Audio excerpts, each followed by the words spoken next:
Hey everyone, welcome to Group Text. So when Carrie Preston gets into a role, she really gets into a role. For the last 16 years, she has played Elsbeth Tascioni on 3 different series. The Good Wife, for which she won an Emmy, The Good Fight, and now her own show, Elsbeth. Seasons 1 and 2 are streaming on Paramount Plus right now. Carrie has been dubbed the Queen of Quirky thanks to roles in shows like True Blood and Claws, as well as movies like My Best Friend's Wedding, Transamerica, and The Holdovers. To be honest, it's just easier to look her up on IMDb than it is for me to list everything. Carrie, welcome to Group Text. Thank you for having me. Oh, I love Group Text. Thank you. So many questions. So you've been playing Elsbeth since 2009, which was the first season of The Good Wife. Yes. How did you get the part? Oh my gosh, it was such this blessing. Robert King, who created the show with his wife Michelle, had just seen me in this Julia Roberts movie called Duplicity. I had just like maybe 3 scenes in that movie, but they were really fun choice scenes. And he saw it and he thought, hey, she might be good for this role that I'm writing named Elsbeth. And they just offered it to me. Now, at that point in my career, I was still auditioning for everything. Right. Nobody gets offered nobody anything. Gets offered. I still have to audition. Of course. So, the fact that this just came out of nowhere. I read it. I thought this role is so juicy and somebody's going to do something good with it. And I can't believe they've let me be that person, to take a stab at it, because on the page, it was just so interesting and different. I could just tell that it was different. And they called and Robert said, we're thinking about this character as a female Columbo. And I thought, I don't really watch Columbo. But I knew what he meant, which was that this character was going to approach things in an unorthodox and unconventional way that was going to kind of throw people off their game. So we just took that and we ran with it. Now, at the same time, I was working still on True Blood. So I had to get permission from HBO to let me even do this once they started asking me to come back and do more because of some Byzantine contractual things that happened with SAG-AFTRA, where you weren't allowed to recur on you can't play the same character if you're on another series and blah, blah, blah. But I threw myself on the mercy of HBO, and thankfully they said I could continue to do it while I was working on True Blood. But also in our business, part of us all goes, well, wait a minute. Why are you letting me do this? Is there something I should know about my part on True Blood? Oh, right. Exactly. Especially True Blood, where, and everybody dies people died every season.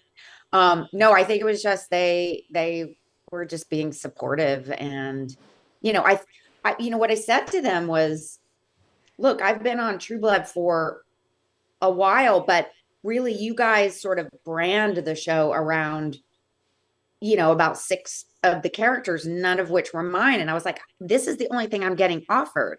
We were allowed to do movies, but we weren't allowed to do other TV shows. And I was like, look, this is what I'm getting offered. This is my career. You got to let me do it as long as we can work it out schedule wise. And luckily they did. And here we are. And that is highly unusual. Very unusual. You described Elsbeth as sort of a Columbo. But no one really seems to know what she does. Exactly. Can you clear this up for us? Because everyone's like, well, what does she do? And this is carried through, and this is now carried through 3 shows, that there's sort of this head tilt. Well, in Good Wife and Good Fight, I was, those were legal shows. So and my character is a brilliant defense attorney. So on those shows, they would bring her in whenever they needed her, whenever they couldn't figure out how to solve the case, because they knew that her brain would figure out the best way to do it and solve it in a really, her brain holds a lot of information. So she's going to be able to go through that Rolodex, find whatever it needs to solve the case.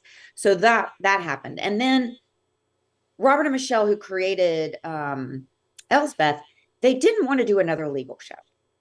They really wanted to try to get her in a traditional Columbo type situation, which of course is a police procedural detective. Right. So there is a thing called a consent decree.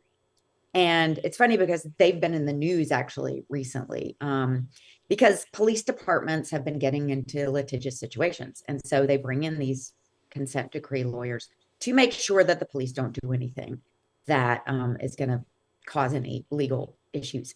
So Elsbeth comes in on this consent decree to the NYPD. She's always wanted to live in New York. So we move her out of the world of Chicago law into this police procedural.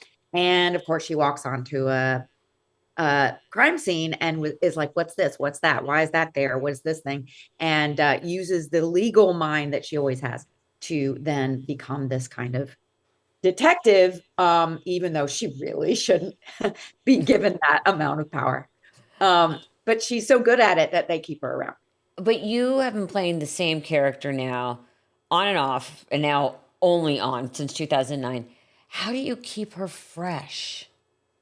You know, it's so fun because in Elsbeth, it's such a new, you know, it's almost like it's a new show. There, as a matter of fact, a lot of people have watched Elsbeth. They never even watched The Good Wife, Good Fight. They didn't even know that this character existed in these two other universes. So I love that, you know, because it speaks to our writers and how they're, you know, creating something fresh. Also, we get these incredible guest stars every week, like those old shows, like Columbo, like Murder, She Wrote, like all these old school structured show, but it has a fresh. The Love Boat.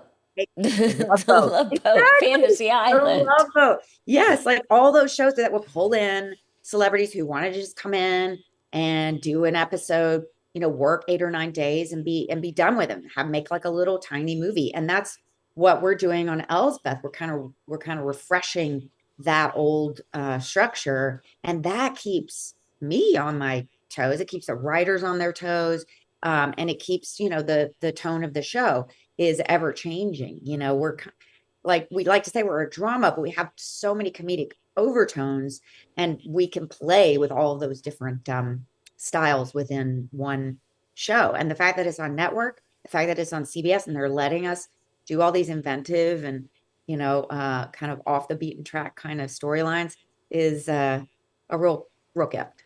Yeah, especially because they don't do that now. Yeah. They usually have, you know, a more traditional way to do things. So okay, so 2009, you get the part on The Good Wife. You end up winning an Emmy. Right. Crazy. Then they bring you back on The Good Fight. Mm-hmm. And all of this started in 2009. And if my math is correct, don't you think waiting 16 years for a promotion is a little much?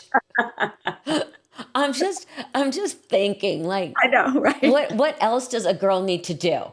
Like I know my younger self was asking that question a lot. Like, wait a minute. I mean, people seem to really like it. What's the deal? You know what? This is the perfect time for it, though. I think, though, back then it wasn't the time. It just wasn't, you know. Mm-hmm. And I mean, I gotta believe in that kind of thing, you know, that things happen when they're supposed to happen. And the fact that I'm not a kid, that I'm trusted with this show, that we're partnered with Matlock, that's our lead in, Kathy Bates, you know, these two women who are not 20, you know, leading these shows. And it's just, and that the audiences are really enjoying that and wanting to see that, you know. So I just feel like, listen, if this was when it was going to happen, I will take it. I was ready for it when it came, and I have been relishing every moment.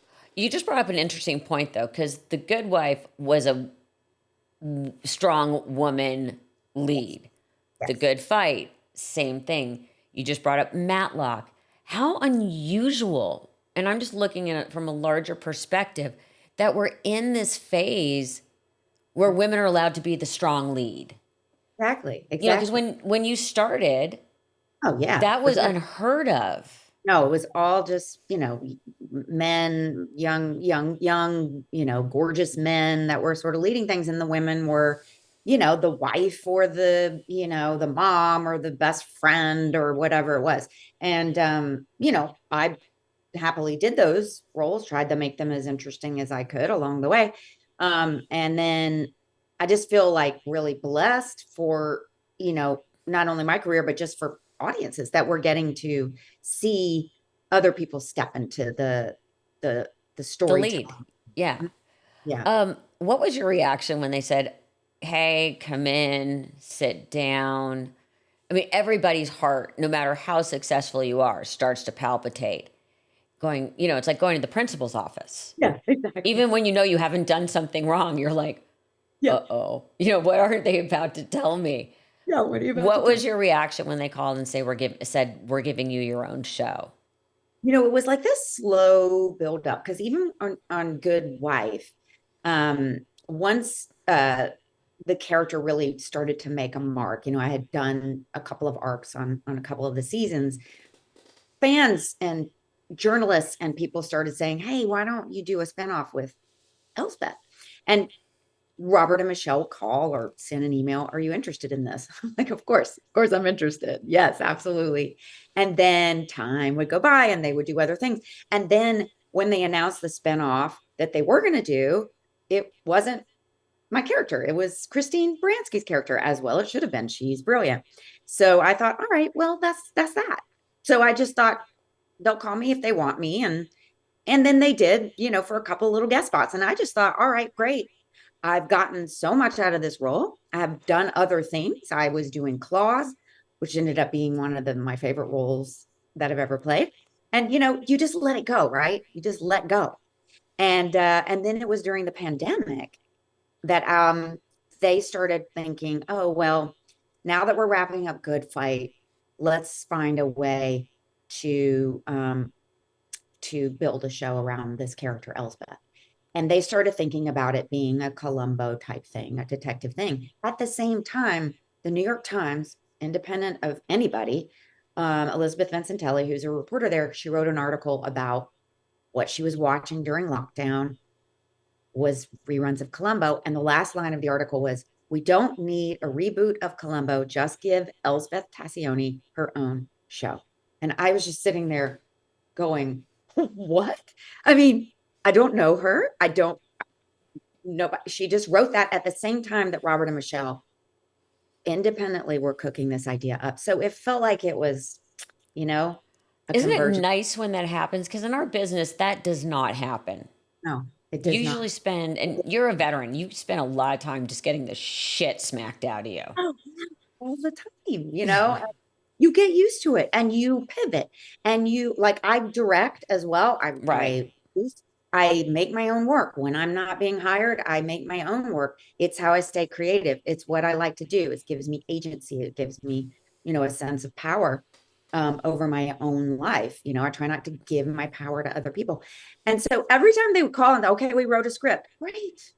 I never dreamt that it would actually happen until I was standing on the set. And even then, when we shot the pilot, the last day of the pilot, I was doing this scene on the top of a double-decker bus going through New York City, looking around at the city that I love, that I've lived in since 1990, and going, this is the dream. I mean, I attained the dream. Even if this pilot never goes to series, even if no one sees it, this is the dream. And I did it. And we did it. And it was just this incredible feeling. And so every day feels like that now. What I find so impressive is that you had, and people always say to me, like, I just got married again. Congrats. Like a week ago or something, right? Yeah, 2 weeks ago. But thank you. But people always say, take a minute to step back Yeah. and take yourself out of the party Yeah. and look around. And it's amazing that you had that moment Mhm. or had the wherewithal to have that moment Yeah. at work. Well, I'm sure, like the older you get, the more you appreciate every moment. When you're young, you're just always like eye on the prize or whatever. At least I was, just very forward thinking. And I don't know, I would say the last 5 or 10 years, I've really just tried to sit in this moment, because this is really all we have. And really try to I always count the blessings every day. That's what I do before bed. Give thanks, do all those things that keep you present in the moment. And, this job it requires a lot of juggling, and there's a lot of multitasking, and it's easy to let your brain jump 20 feet ahead and your body's trying to catch up. And so I always just try to bring it back, at lunch. I really just try to like sit, I put in a meditation, I do something like that just to keep the joy alive and the gratitude, and just feel what it feels like to be alive and doing something that I love. And my mom always used to say, I'm 80 years old and they're still sending a car for me. How lucky am I? Absolutely. Absolutely. Absolutely. That is a great way to look at it. Okay, so I want to go back to Elsbeth. She is, I'm going to use the word loosely, quirky. Are there any distinguishing traits you pulled from other people? Because you grew up in the South. You grew up in Georgia. Yes. So was there anyone that you're like, oh, I remember Mrs. So-and-so always did this? Because we do all pull from different funny things in our life. When you first created her, who did you start to pull from? I didn't pick I don't have any one person that inspires me with this character. It's really the words on the page, I mean, I'm a I went to Juilliard. Yeah, I was gonna say you went to Juilliard, so Studied text, you know what I mean? That was our thing. Text was king, queen. That text was what we always started with, because we're working with the classics, right? We're working with Shakespeare and Chekhov and Strindberg and all these, classical writers. And so what is that one word? I mean, we would spend hours, just talking about one sentence. What's the meaning? What is this word? Looking things up, all that stuff. And I try to approach the television work the same way. And so when I first saw the script, they wrote the word in parentheses, pause, in parentheses, which is like, okay. So start thinking, what's in the pause? What's the pause? And that's when I started zeroing in. What is this woman doing in this pause? Okay, clearly something's going on with her brain. And I started, mapping out her brain activity. And then I started mapping out her physical activity. And I found that those two were kind of at odds sometimes. So the brain was doing one thing, the mouth was saying another, and the body was doing a third. Then I started, messing with that. And that's how I approach it. How very Juilliard. It probably is. I mean, that makes sense, right? And also Wendell Pierce, who's on the show with me, the brilliant Wendell Pierce, he trained there as well before me. And so it's nice to have, we have and Cara Patterson, she went to NYU, same type of training. So, we all kind of approach things the same way, which is lovely. You don't usually get that. No, you usually get someone who's gone one way and then someone who's method, who you can't talk to during lunch. And the dynamic becomes a family, and families can be exhausting. They can be a little dysfunctional, but in this one, no, we're a very functioning family. So you saw your character go from Chicago to New York. Mm-hmm. And how did that affect her? Because as you're talking about with the context and who she is and why and the pause, how has that, and I know I'm going very deep into a very sort of technical acting question. Right. How did you make that transition within the character? Yeah. Because it's a whole new set of energy. It's a whole new set of physical surrounding, and it's a whole new set of emotions. Yep. Totally. And people either love the city or hate the city. Right. Right. How did you transform the character from who we saw in Chicago? How did that affect your acting and your choices once you got to New York? Elsbeth is a huge fan of New York. We set that up in the pilot, that she'd always wanted to live in New York. So we and the whole show, John Toland's our writers, everybody. John Toland's is our showrunner. they all think about presenting the New York City through Elsbeth's rose-colored eyes. So it's the postcard New York City. It's not the gritty, you know, downtown 1970s, violent, whatever. It's the beauty of the architecture and the art and the performances and all of those things that tourists come to see. Elsbeth is wide-eyed and amazed and appreciative of the city. And that's infectious.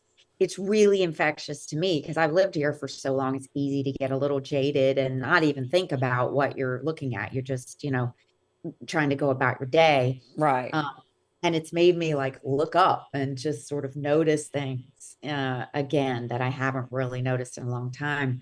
And as far as like the character, I mean, the writing is quite different just because we are in a police procedural. So there is a lot of exposition. There's a lot of, going into going and talking to a witness and going and talking to a criminal and all of those things. And so the writing is different. So I've had to figure out, am I still the character with the writing being a little different than it was? It's definitely has more levity to it than on those other two shows. Tonally, our show is different. So yes, I have had to kind of pivot a little bit, but the way that happens is the character is also in a whole new situation.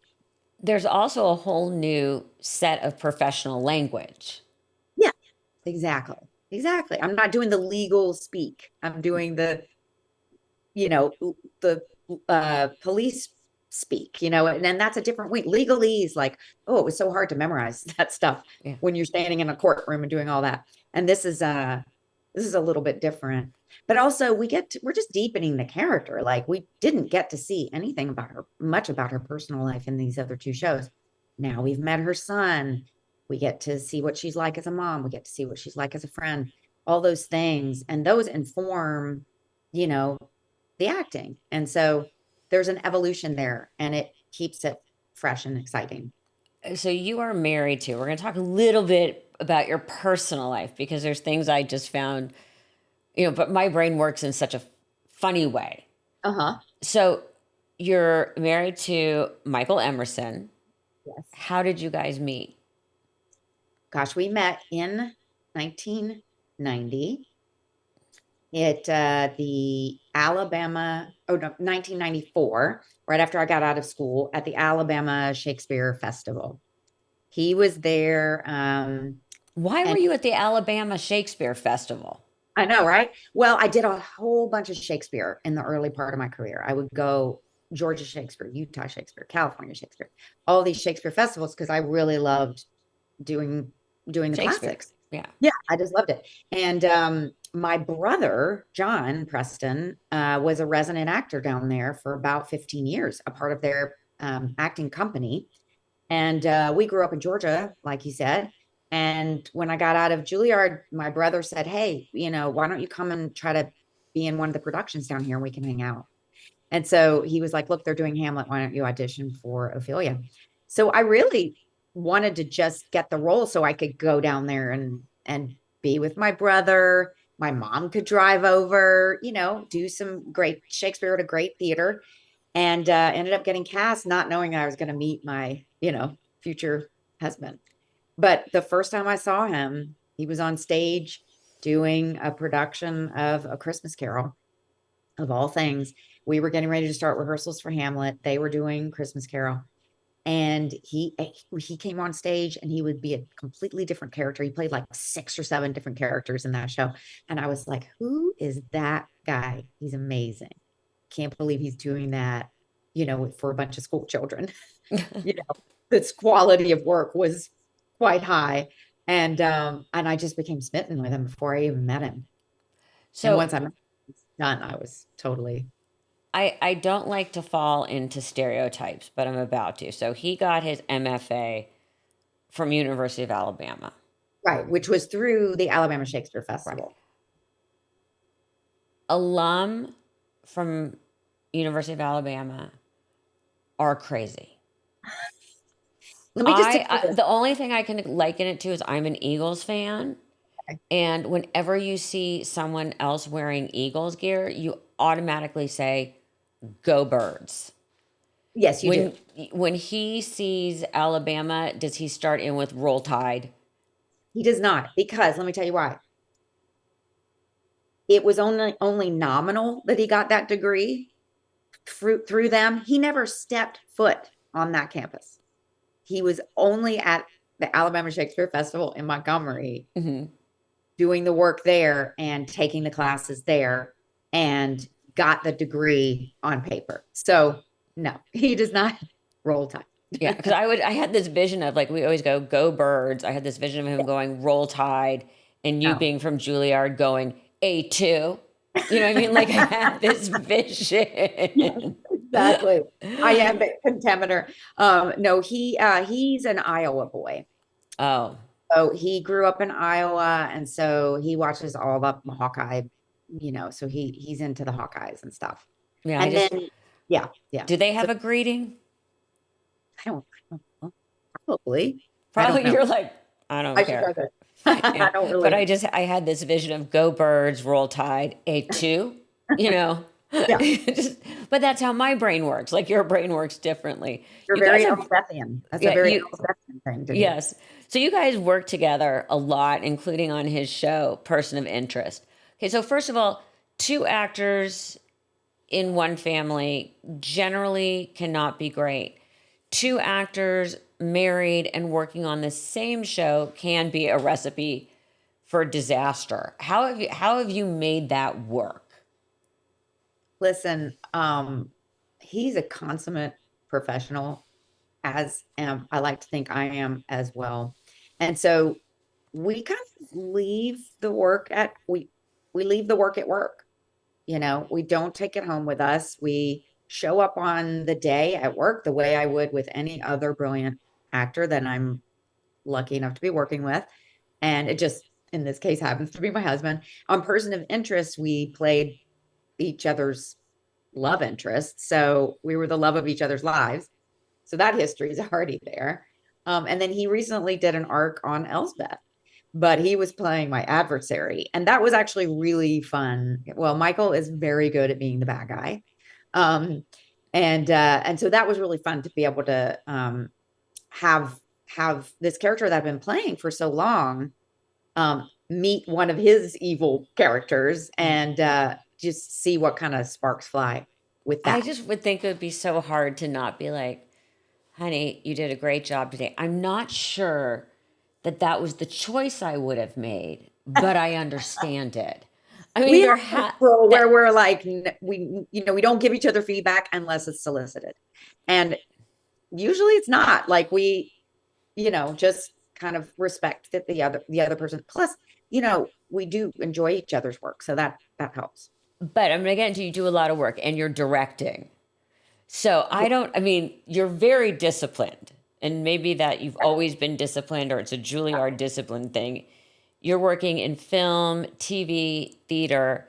You're directing not only your own shows, but other shows. Yeah. I can't imagine not being able to come home. Have you directed him yet? It's just small things, but not just little things. Like some of the things that I produced, he was in, and he's great. Like, he's really receptive but also, I trust him. I don't need to give him very, very much direction. Oh, you're such a better and more disciplined person than me. Because I would have been like, okay, I appreciate your choice, but can you just do one take maybe this way? Like, well, that is something that, you do say to the greatest of actors, because yes. I want that as an actor. I want people to say, some people don't really want to receive direction, but I think that most actors do. They want to try something new, or they want to, have a collaboration with the people around them. Yeah. At the end of the day, I'd be like, really, really, really. How are you gonna do it? I'm so glad you appreciate my choice, but I don't appreciate you telling me that you want a different one. You know what I mean? That's where I would go. Believe me, there are people who do that. So if you had to pick one, and I know it's like asking you to pick between your children, Uh-huh. film, TV, theater, as an actress, which Okay. of those would you pick? TV. Yeah, I really love doing it. I like the opportunity to to take a character and play it for a while. You know, when I'm on a series, it's so exciting because you really get comfortable in the skin of that character and it becomes second nature. And whereas, a movie, it's such a finite thing. Hmm. Um, I mean, doing theater is my original passion, but I haven't been on stage in a long time. I think I would be pretty scared to get back on stage. I mean, I think I will at some point, Hmm. but I've just been very excited to have these opportunities on TV. I really love the medium. I love watching TV. That's like, What are you watching? you know what, I go to, whenever I have a moment, I want to watch an episode of something before I will watch a standalone movie. It's just the way I like the long form. Okay, so what are you watching? I always want to know what people are watching. I know, right? Well, right now, I mean, haven't had a lot of time because I just did 20 episodes of Yeah. Elsbeth. We just Wait, wrapped. first of all, the fact that you went from an HBO show where you do 8 Yeah, to 20. the network version, which is 20. Yeah, epic, epic, epic. It felt like one long 8-month movie. Right. Um, but anyway, so aside from the ones that everyone is watching, like White Lotus and Severance, etc., I just started watching Adolescence, that British show Is that it just good? dropped on Netflix. Yes, it's very good, and the filmmaking is amazing because I don't know if you've heard, but each episode is shot in one take. The Oh, entire like episode, yes, that's like the camera amazing. just keeps going and going and going, and you're just thinking, wow. And they don't even have any like trick edits in there, the way some people who do that will put a trick edit, and apparently they didn't. Have So that's just that alone, but it's also, just very well acted and written. So I'm watching that. I'm watching this other British, I don't, it's funny, I don't usually watch a lot of British shows, but I'm watching We're this on other, a British TV thing too because there's so I much don't know good. why. Prime Target is amazing. Target was great. I love that. And this show called Rogue Heroes, which is delightful and wonderful, and this whole history. I'm not usually like a history buff, but it's like what's set in World War II in England, but it's got like such a great tone. And so I've been watching that. I don't know. I guess I'm just on a British kick. Of course, I watch Matlock because it comes on before, Of course.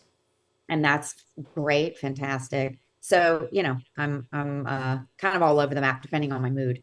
Okay, so as now part two of the question, as a director and producer, TV, theater, or film? Oh, that's tough. That's tough.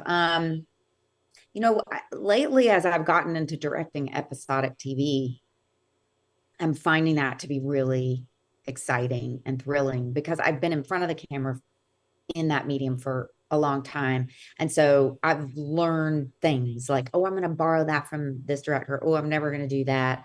Oh, I know what it's like to be a guest star coming in. I'm going to make sure I take care of these people. I'm going to, I know what it's like to get direction that isn't helpful and blah, blah, blah. So like I've been, secretly doing my own kind of directing film school for, 30 years.